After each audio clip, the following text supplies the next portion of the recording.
দিনে যায় না, আগে যাওয়া যাইতো না, তার কাটার বেড়া ছিল, কিন্তু তার কাটার বেড়াগুলি কেটে ফেলে দিয়েছে হাজিরা।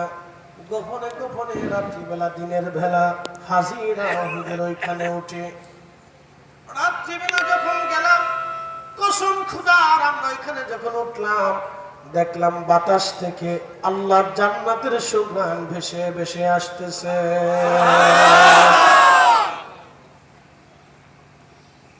শোনেন, আমি আমার নামকে ফাঁকি দিতে পারবো না, আমি আমার জিন্দেগিকে ফাঁকি দেওয়ার কোনো সুযোগ নাই।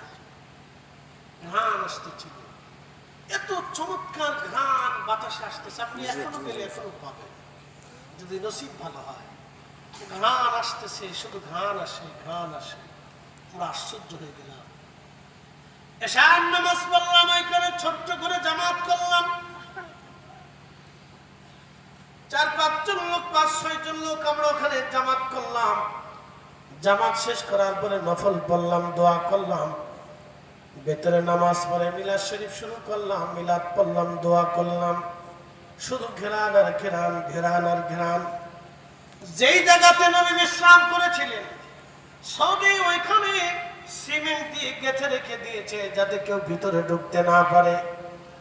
জানালার মতো একটু কাটা আছে, পাহাড় বেয়ে কোনা দিয়ে উঠে আমি মাথা ঢুকায় লক্ষ্য করলাম যেখানে আল্লাহর হাবিব 1450 বছর আগে বসেছিলেন, ঠিক ওইখান থেকে আল্লাহর বেহেশতের সুঘ্রাণ 1450 বছর পরেও আসে। একটা সেকেন্ডের জন্য বন্ধ হচ্ছে না। একবার হাত তুলে বলা যাবে আল্লাহু আকবার। তাহলে বলেন, আল্লাহ আছে না নাই? আমার রাসূল আছে না নাই? এখনো জান্নাত আছে না নাই? সুঘ্রাণ আসে কি আসে না?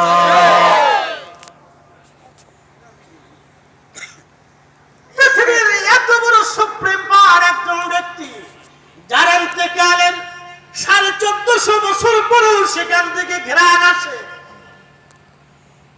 একবারে নিরহংকার, কোন অহংকার নাই, কোন অহমিকা নাই। এই জন্য আমার হুজুর কেবলা দেখবেন লক্ষ লক্ষ মানুষ গেলেও কখনো বেজার হতেন না। হুজুর মানুষ যে বলতো, হুজুর আপনাকে গালিগালাজ করে, আপনাকে গালিগালাজ করে, আপনার সম্পর্কে বাজে কথা বলে, হুজুর বলতেন, বাবা ওরা বুঝে না সেই জন্য বলে, বুঝলে বলতো না। কথা কর না কেন? ওনার এত বড় ম্যান পাওয়ার বাংলাদেশে আর দ্বিতীয়টা আপনি খুঁজে পাবেন কিনা জানি না। কোন ব্যক্তি বাংলাদেশের কোন মা জন্ম দিতে পারে নাই ওনার মতো ম্যান পাওয়ার। বুঝেন নাই বুঝি? খাজা বাবা যদি ওই সময় বলতেন তোমরা আমার হয়ে যুদ্ধে নেমে যাও, বাংলাদেশে ওই সময় অন্তত হলো 20 লক্ষ মানুষ জীবন দেওয়ার জন্য রেডি ছিল। 20 লক্ষ মরে যেত, রাস্তা ছাড়তো না।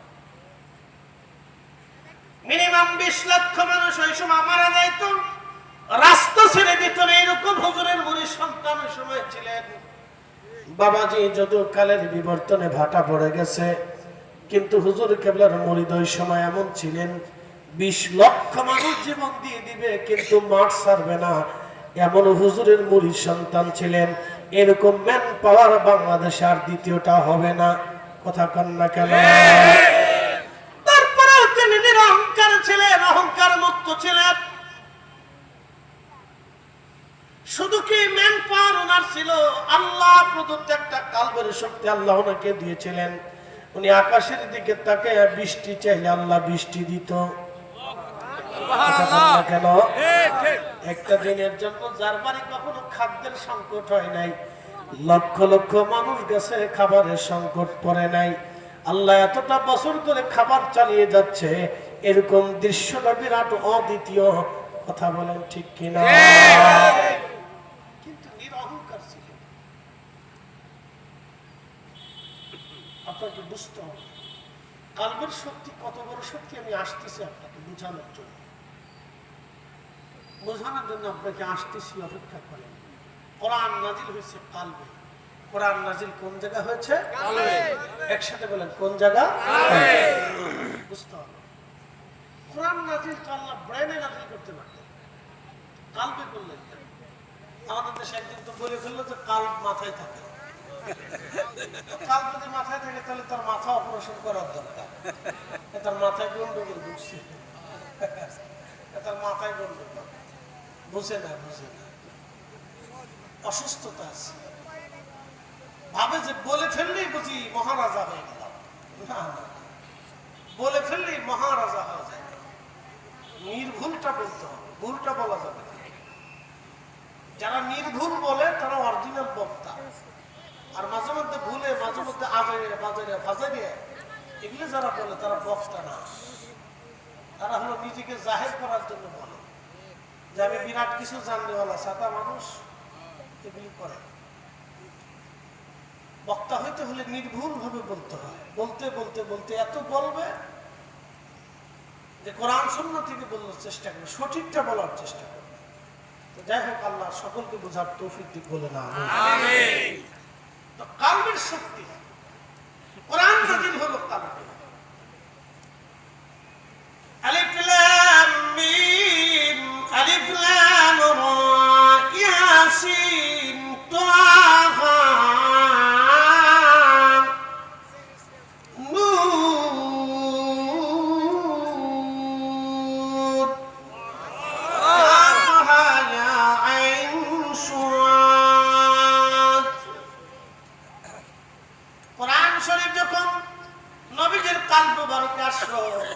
কালব বারকে আসার পরে কোরআন শরীফ আসলো কালবে।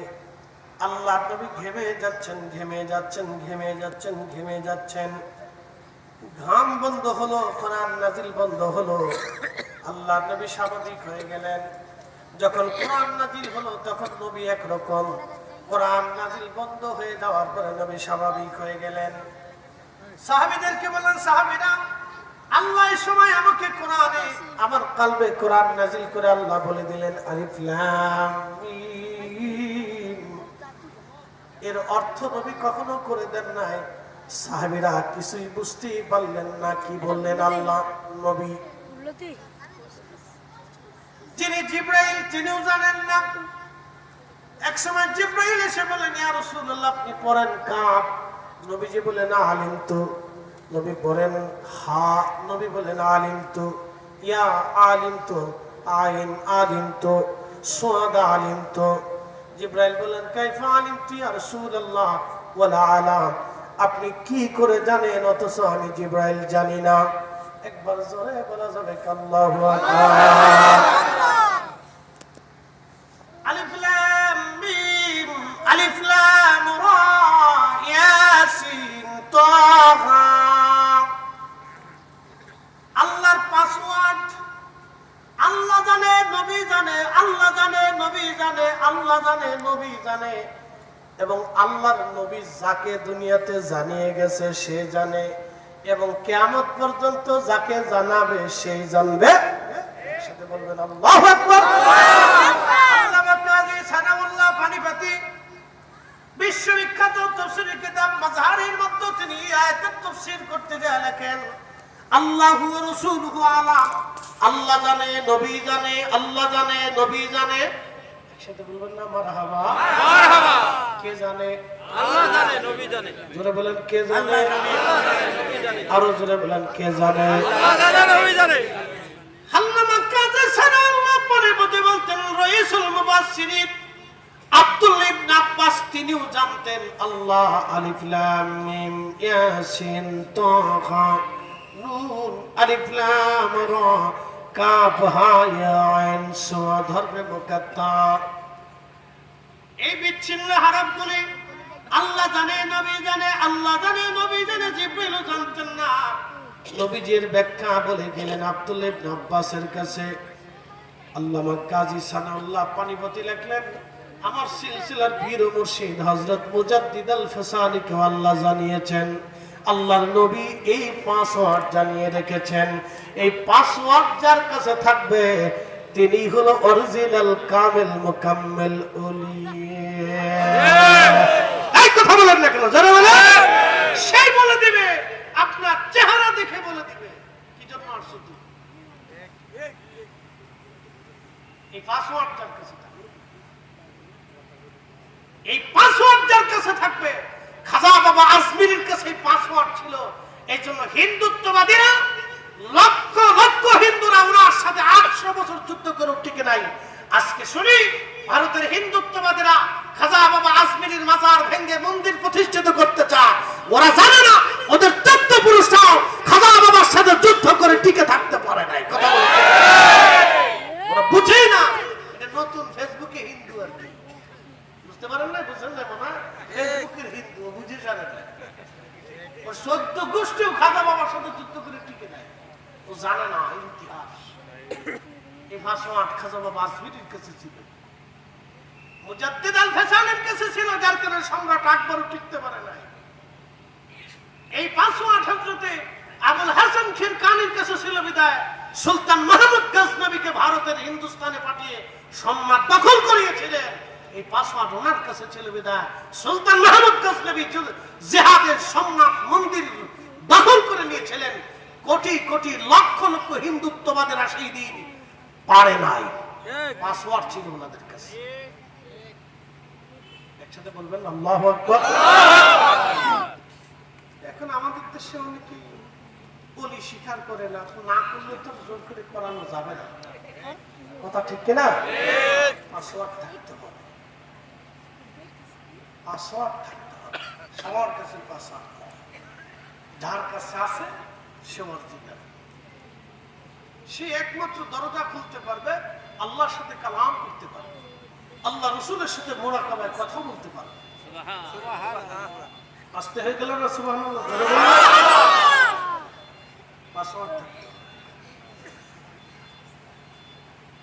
মাদারীপুরবাসী মনোযোগ দিবেন। 508 থাকতে হবে আপনার। 508 না থাকলে কথা বলা যাবে না। পৃথিবীতে 4 জন খলিফা ছিলেন, আবু বকর, ওমর, উসমান, আলী। এই 4 জনের কাছে 508 ছিল। একসাথে বলা যাবে না আল্লাহু আকবার। এই 508 এই 4 জনের কাছে ছিল।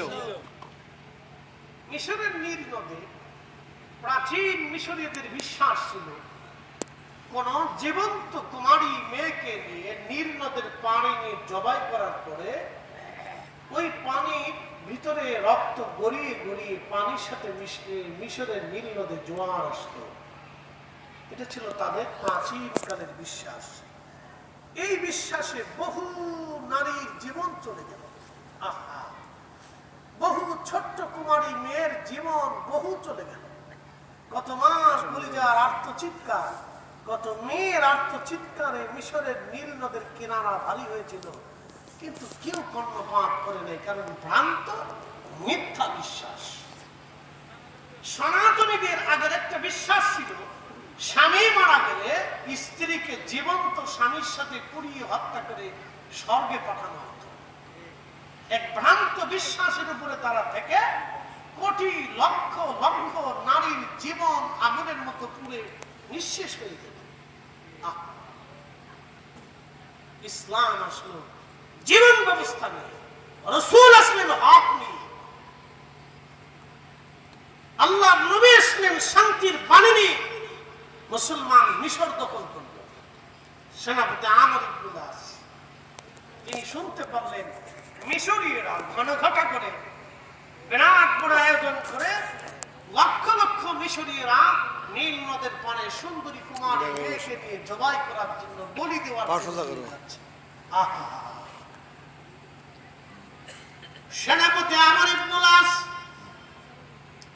দ্রুত গতিতে অস্ত্র শস্ত্র নিয়ে সৈন্য সামন্ত নিয়ে ঘোড়া দাপড়াইয়া তিনি মিশরের নীল নদের সীমা পারে এসে মিশরবাসীদেরকে ডাক দিয়ে বলেন, হে মিশরীয়রা, যদি বিনা কারণে তোমাদের ভ্রান্ত বিশ্বাসে আজকে একটা কুমারী মেয়ের জীবন চলে যায়, তোমরা যদি কুমারী মেয়েটাকে নীল নদের পরে জবাই দাও, তাহলে শুনে রাখো আমি আমর ইবনে দাস তোমাদের প্রত্যেকটা মিশরীয়কে জবাই দেব।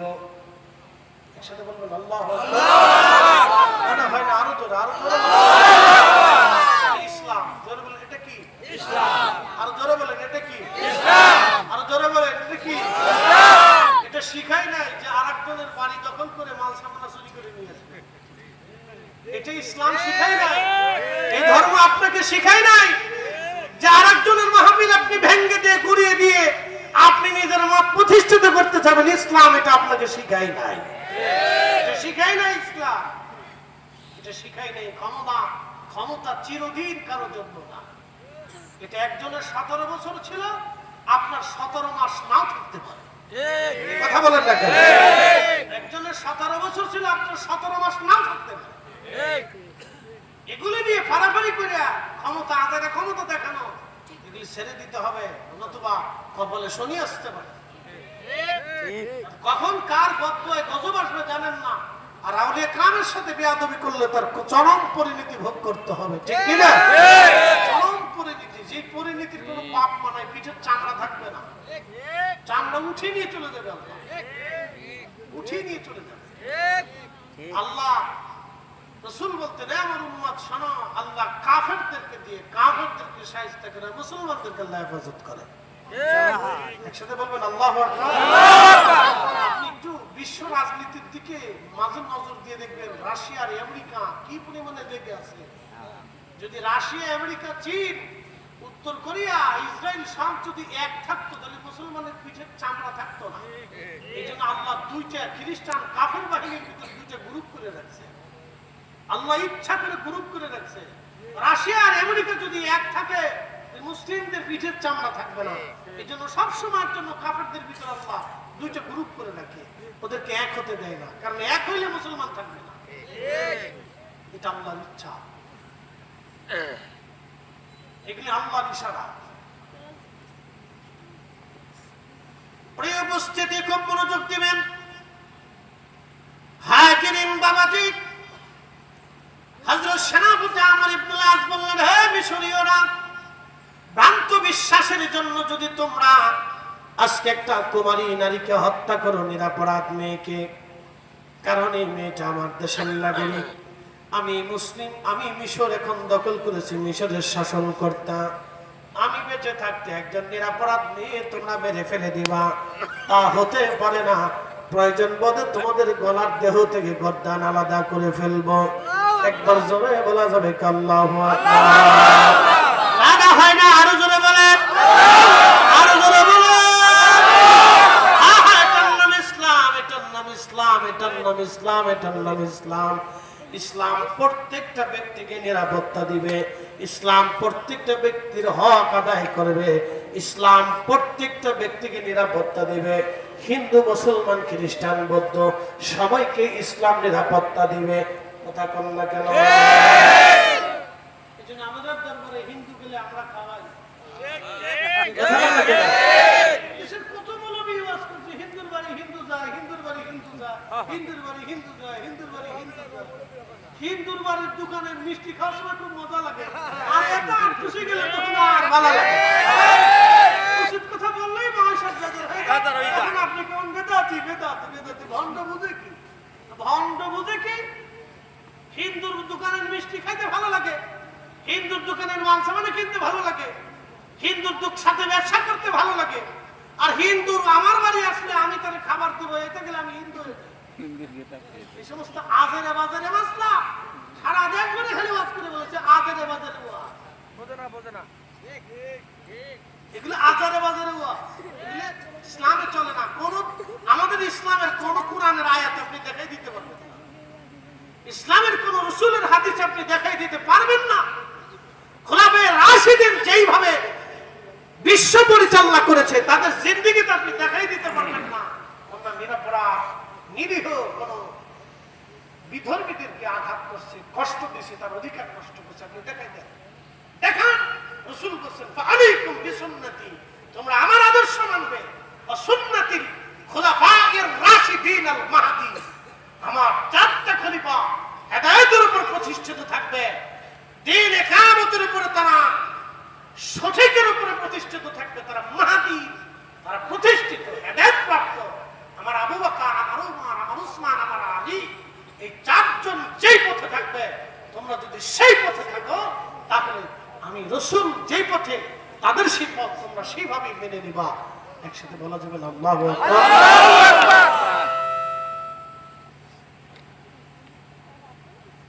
আমাদের দরবারে হিন্দু যাওয়ার জন্য কত কথা শুনতে হয়েছে, জাকির দিন কথা না কেন?